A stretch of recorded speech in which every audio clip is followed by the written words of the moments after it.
dernier quart d'heure de Smart Bourse chaque soir, c'est le quart d'heure thématique. Le thème ce soir, c'est celui des assemblées générales avec le coup d'envoi ces derniers jours de la grande saison de ces rendez-vous de démocratie actionnariale et comment ces assemblées générales peuvent être un levier de création de valeur pour les entreprises. Nous en parlons avec Caroline Ruelland qui est à mes côtés en plateau, présidente notamment de Songe Conseil, présidente également du Cercle des administrateurs. Vous êtes spécialiste des sujets de gouvernance. Caroline, bonsoir. Bonsoir Grégoire. Merci d'être avec nous. Parlait justement de la gouvernance lors de votre précédente intervention. L'idée, c'est d'aller regarder ce qui se passe dans les assemblées générales aujourd'hui, mais quand on regarde un petit peu dans le passé, pendant longtemps, très longtemps même peut-être, les assemblées générales ont été perçues comme des chambres d'enregistrement pour les résolutions proposées, laissant assez peu de place, notamment à ce qu'on appelle les actionnaires minoritaires. Et puis les choses ont évolué et les choses ont même changé ces dernières années, Caroline. Profondément, je pense qu'il est intéressant de comprendre ce qui se joue en Assemblée Générale avec peut-être une perspective historique. Ce que vous dites est très juste, c'est-à-dire que très longtemps, finalement, les entreprises s'étaient habituées à ce que les actionnaires, notamment minoritaires, ne soient pas très présents et finalement, leur seul moyen de vraiment contester la stratégie ou une déception boursière, c'était de vendre leurs actions, donc de sortir. Et puis, avec le temps, on observe un changement de paradigme qui est assez récent, qui date d'une dizaine d'années environ. Changement de paradigme qui est extrêmement puissant parce qu'en réalité, il a mené à un déplacement, on va dire, du centre de gravité plutôt au bénéfice des actionnaires et en vertu duquel les entreprises maintenant se déploient dans un paradigme de redevabilité et de transparence. Redevabilité qui veut dire concrètement que les investisseurs attendent des dirigeants qu'ils rendent des comptes notamment dans le moment très privilégié qu'est l'Assemblée Générale, mais pas uniquement, également en dehors des Assemblées Générales. Et il est vrai que désormais, les Assemblées Générales sont le moment de cristallisation d'une certaine façon de cette nouvelle relation actionnariale. Et là, comment font-ils? Très concrètement, finalement, ils utilisent une boîte à outils qui a toujours existé, qui était à leur disposition depuis longtemps. Le dépôt de résolution, les questions écrites, les questions orales, éventuellement l'incident de séance. Bref, autant de moyens qui leur permettent d'exercer une influence et de demander des comptes aux dirigeants. Et c'est dans ce contexte qu'il faut comprendre en réalité la montée en puissance du phénomène activiste que l'on observe depuis une dizaine d'années. Mais qu'est-ce qui a changé du coup? Puisque vous le dites, Caroline, la boîte à outils pour les actionnaires minoritaires, elle a toujours existé. Sauf que eux se limitait à « si je ne suis pas content, je vends l'action, circuler, il n'y a rien à voir ». Qu'est-ce qui a changé du point de vue de ces actionnaires minoritaires qui font qu'ils vont utiliser une boîte à outils qui était déjà à leur disposition auparavant? Alors d'abord, il y a une évolution de réglementation, c'est-à-dire que alors même qu'ils n'utilisaient pas ces droits, ils sont devenus objets de protection avec le temps. D'ailleurs, on est passé du narratif d'actionnaire à celui d'épargnant.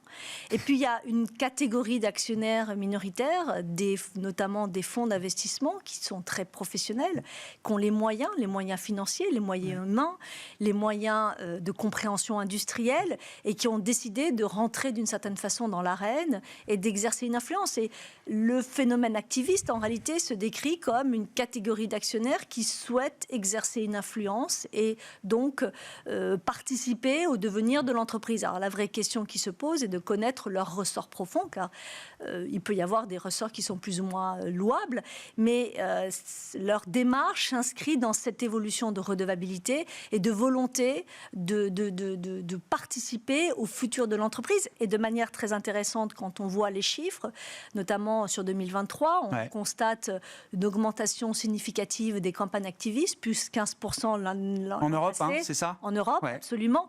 Et surtout, de manière très intéressante, on constate 46% de primo-activistes. En réalité, ce ne sont pas nécessairement des fonds activistes, mais ce sont des fonds d'investissement, des family office, même parfois des acteurs du private equity, qui ont décidé d'utiliser d'une certaine manière des postures activistes pour exercer une influence. Donc on voit bien que le phénomène activiste dépasse très largement la seule population des fonds que l'on nomme comme tels, et que c'est finalement devenu un modus operandi d'un certain nombre d'investisseurs qui souhaitent influencer le futur de l'entreprise. On constate cette professionnalisation effectivement chez des sociétés de gestion d'actifs, de grande taille notamment, mais de taille moyenne également, qui ont du personnel dédié aujourd'hui à ce qu'on appelle l'engagement, le stewardship. Et d'ailleurs, ces gens-là m'expliquent que généralement, la vraie négociation ne se fait pas au moment de l'Assemblée générale, qui reste aussi un théâtre de la démocratie actionnariale, mais que c'est entre les saisons d'AG que tout se joue. Est-ce que l'activisme le plus efficace, c'est celui qui ne se voit pas, Caroline, de Évidemment, ce point de vue-là? d'abord, et on ne peut que militer dans ce sens, parce que c'est celui-ci qui ne se voit pas et c'est celui-ci qui ne fait pas de dommages à l'entreprise. Une campagne activiste a toujours des conséquences, ne fût-ce qu'en termes de réputation, elle fragilise l'émetteur, donc on ne peut pas le souhaiter. C'est une vraie décharge difficile pour l'entreprise à vivre, et il faut le reconnaître. En revanche, tout ce dialogue, tout cet engagement que vous évoquez très justement, et qui n'est plus le fait uniquement des activistes, mais également de beaucoup d'investisseurs institutionnels qui ont désormais des équipes dédiées à ce dialogue et à cet engagement, il est majeur parce qu'en fait, la lame de fond, me semble-t-il, est la suivante, c'est de faire en sorte que l'émetteur tisse un lien de qualité avec son actionnariat, qui reste d'une certaine manière son meilleur actif. Et d'ailleurs, pour preuve, c'est que les entreprises qui n'ont pas un socle actionnarial solide, qui n'ont pas notamment un actionnaire de référence, sont bien plus vulnérables en temps de crise. Donc il y a toute cette relation qui peut parfois être plus ou moins conflictuelle, mais qui devrait s'inscrire dans une logique plus de partenariat, et tout ça dans l'intérêt social bien compris. Est-ce qu'aujourd'hui, j'allais dire, le moindre actionnaire minoritaire peut se transformer en actionnaire activiste ou actionnaire engagé? Je ne veux pas utiliser le terme activiste qui est très connoté en France, mais moi, je n'ai pas de connotation particulière derrière ce mot. Sachant qu'en face de ça, alors vous parliez de la redevabilité, effectivement, des entreprises vis-à-vis de leurs actionnaires. Il y a ce risque de réputation qui est monté, qui devient un des risques principaux, peut-être, aujourd'hui, dans certaines industries, pour certains secteurs. Est-ce que là, c'est un vrai levier, justement, pour des actionnaires minoritaires qui reste minoritaire. Alors votre point est très important, parce qu'il ne faut quand même pas perdre de vue qu'il y a en principe une corrélation entre la participation dans le capital social et le pouvoir que le droit vous reconnaît. Voilà. Et d'ailleurs, dans l'une des évolutions très significatives que l'on constate depuis une dizaine d'années et qui a participé à la montée en puissance du phénomène activiste, c'est que finalement, ces actionnaires minoritaires ne se contentent plus d'un traitement purement capitalistique de leur participation. En d'autres termes, ils n'acceptent plus de se faire opposer comme argument. Vous ne représentez que 0,000 et par conséquent, votre influence, votre pouvoir d'influence doit être limité à 0,0. Donc on voit que là, il y a quelque chose qui se joue, qui n'est pas d'ailleurs sans poser une certaine difficulté, puisqu'il y a quand même au final le risque social. Donc est-ce qu'il est très légitime qu'une personne avec un 0,0% puisse mettre... je dirais challenger un émetteur? C'est une vraie bonne question.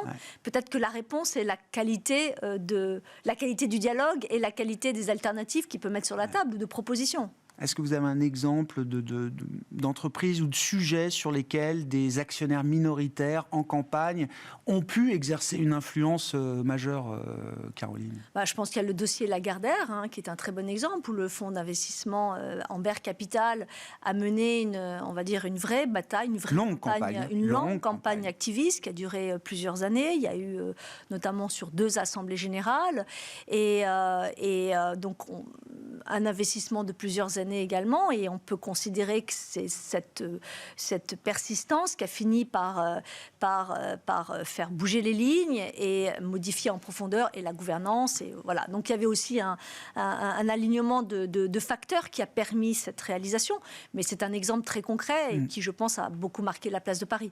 Quand vous voyez, alors là peut-être dans une dimension beaucoup plus médiatique, quand vous voyez la cristallisation ou le degré de focalisation que certaines assemblées générales d'entreprises emblématiques peuvent susciter, l'exemple français étant évidemment Total Energy, Est-ce que c'est une bonne chose ? Est-ce que ça permet un bon fonctionnement justement de la démocratie actionnariale ? Est-ce que ça veut dire que l'Assemblée générale de Total, qui cristallise beaucoup d'attention et de tension aussi peut-être, c'est un vrai moment de création de valeur pour l'entreprise, pour reprendre l'expression, ou est-ce qu'il y a un moment où ça peut devenir contre-productif ?